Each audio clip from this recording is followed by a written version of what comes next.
Good afternoon, everybody. What's up? It's your man, Big T. Mindset mini series episode time. That's what we're doing. And in this episode, we're going to talk about real world examples of the growth mindset. And we're going to be focusing on individuals from the fields of science, psychology, and personal development. People like Dr. Joe Dispenza and Dr. Bruce Lipton have demonstrated how growth mindset isn't just about success in business or sports. It's also about reshaping your life and health.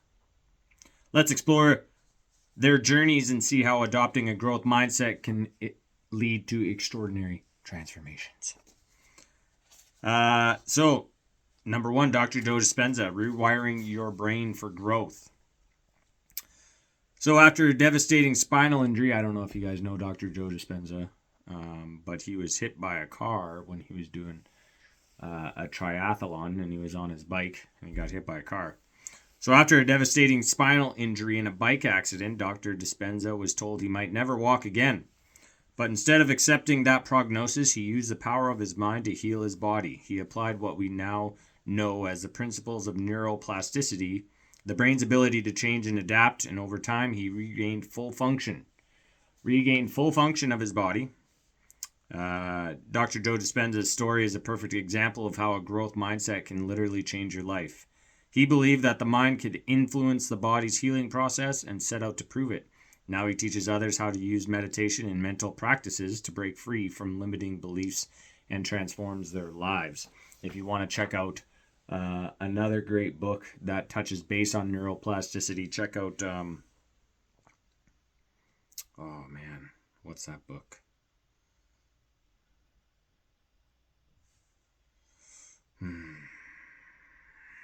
It'll come back to me.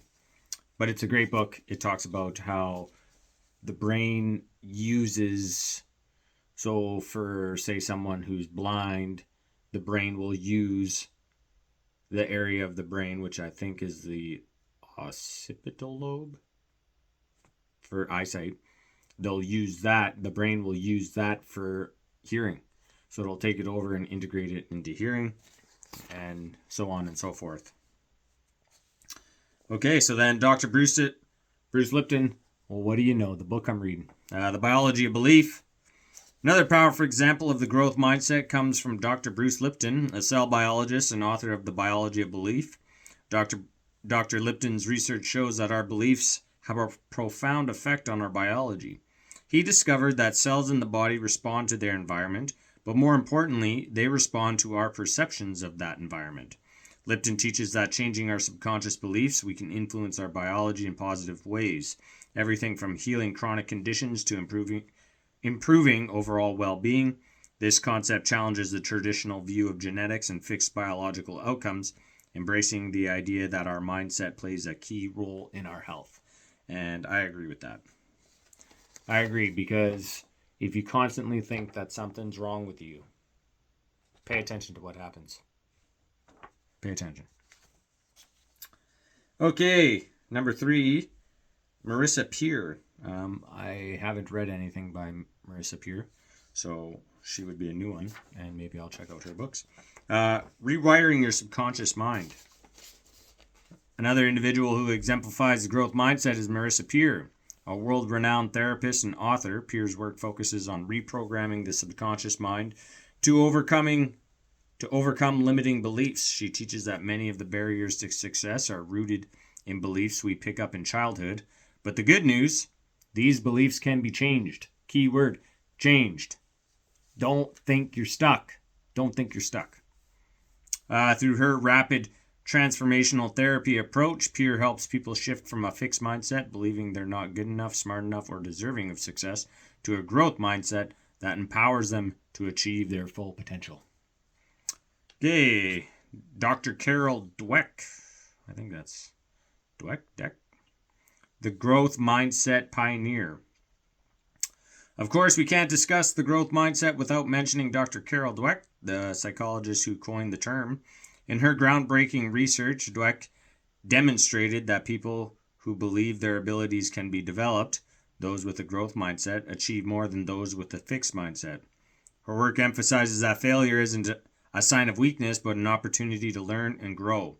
She's shown that the growth mindset can be applied to everything from education to relationships, and her research continues to influence the personal development field today. So there's just a few people that you might want to check out, read their books. There's a couple of people on here that I haven't read any of their books, so maybe I should check out some of their stuff, which I will try to remember. And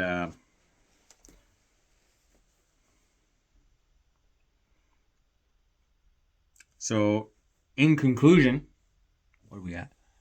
5 minutes? Maybe I'll do another one. So in conclusion, people like Dr. Joe Dispenza, Dr. Bruce Lipton, Marissa Peer, and Dr. Carol Dweck have embraced the growth mindset to create lasting change in their lives and the lives of others. Whether it's overcoming physical challenges, reshaping your biology, or rewiring your subconscious mind, these stories show that the growth mindset is a powerful tool for your transformation. So, your challenge this week, reflect on an area of your life where a shift in mindset could lead to transformation. What beliefs are holding you back, and how can you begin to change them? And in our next episode, we'll talk about practical exercises to help you strengthen your growth mindset. So, next episode, same episode. If that makes any sense. Okay. So we're going to talk about practical exercises to help strengthen your growth mindset. If you've been following this series, you now understand the power of mindset. Today I'll share some simple but effective exercises you can start using right away to shift from a fixed to a growth mindset. So number 1, mindset journaling. One of the best ways to develop a growth mindset is through journaling. Set aside a few minutes each day to reflect on the challenges you faced, how you responded to them, and how you could have approached them with a growth mindset. Ask yourself questions like, what did I learn today? How did I step out of my comfort zone? How can I improve tomorrow? I usually journal before bed. Whatever. Before bed is what I do. Reframing setbacks. Dr. Neville Goddard. Neville Goddard talks about reframing. So, however the day went, at the end of the day, in your journal, reframe how you would like the day to go. How would you have liked the day to go? Another powerful exercise is to practice reframing setbacks. The next time something doesn't go as planned, take a moment to reframe it. Instead of thinking I failed, try asking yourself, what can I learn from this? How can I improve? Over time, this practice will become second nature. Learning a new skill. One of the best ways to cultivate a growth mindset is by intentionally learning a new skill. Choose something you've always wanted to try, whether it's painting, cooking, or learning an instrument. Embrace the discomfort of being a beginner and remind yourself that effort and persistence are key. That way, the more you do it, the easier it gets. The easier it gets, the better you get. So this week's challenge, 2 challenges for this week. Pick one of these exercises and commit to practicing it daily, whether it's journaling, reframing setbacks, or learning a new skill. Each of these exercises will help you build and strengthen your growth mindset. So, you know what? We're at 8 minutes. We're going to wrap up the series. 3 episodes, 1 episode, same episode. Say that 3 times fast. Anyway, I don't know. Don't ask, okay? I'm up early. I'm caffeinated. And I'm talking about something I'm passionate about. So there we go.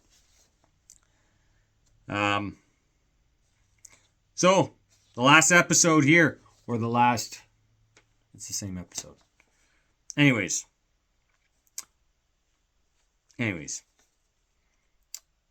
So how to maintain a growth mindset over time. Number 1, obviously, is consistency. Stay at it. So if you haven't listened to my episode on how neural pathways are created, check that out. The more you fire, the more you wire. Yes, that's it. The more you fire a certain neural pathway, the more it wires. The more you fire it, the more it wires. So more synapse connections stronger, faster, more rapid. So if you constantly have a negative mindset, whatever, a fixed mindset, you have to be consistent and keep on practicing, because what's going to happen is you're going to start using the new pathway, but the brain's going to be like, hey, are we still using this? And they're going to check. It's going to check, hey, knock, knock, knock. Yo, fixed mindset, we still good? And then, you don't want a fixed mindset to answer the door. So you got to catch yourself. You got to be aware. You got to be conscious. So practice those exercises that were listed, and make it a regular routine, right? Catch yourself. Be aware. Surround yourself with growth-minded people. Huge role. You surround yourself with a bunch of negative people that complain all day. What do you think you're going to do? If you aren't aware enough, you'll probably join in. I used to do that myself, and then I was like, damn it, this complaining is not helping me at all. I need to stop it. And then I just got really good. I just got really good at my job. And it got super easy. I got fast. Boom, problem solved. No more complaining. So surround yourself with people that are changing themselves, wanting to be a better person, wanting to work on themselves. Celebrate your progress.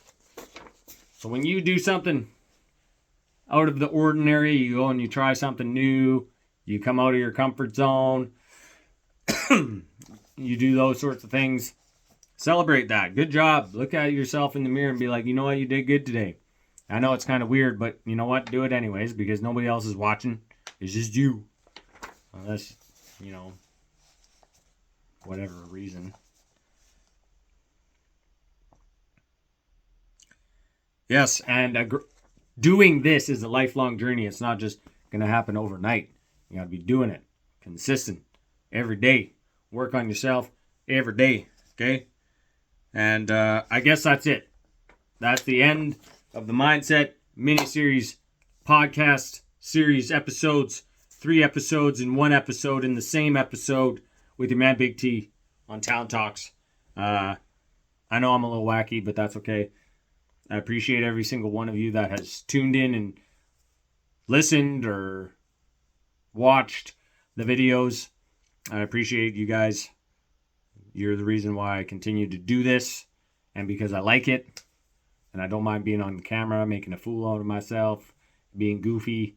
It's okay, because maybe you'll laugh, and if you laugh, that means you smile, and if you smile, that's a good thing, right? Boom. 2 thumbs up. Anyways, stay tuned. I got some other stuff planned now that the mini mindset series is over. I'm going to do some other research and print some more stuff off, and we'll discuss it and talk about it, and I'll be a goof in front of the camera. And I hope you all have a great evening. And until next time, I don't have a catchy catchphrase, end of the episode phrase yet, but keep doing what you're doing, right? Keep working on yourself. Listen to other podcasts, read books, work, awareness, consciousness, bring it all up. You get better. You take your power back. You have more control over yourself, and you don't allow the environment so much to control you. So you get to be the true you, which is the happy, joyful, healthy, strong you. Take care.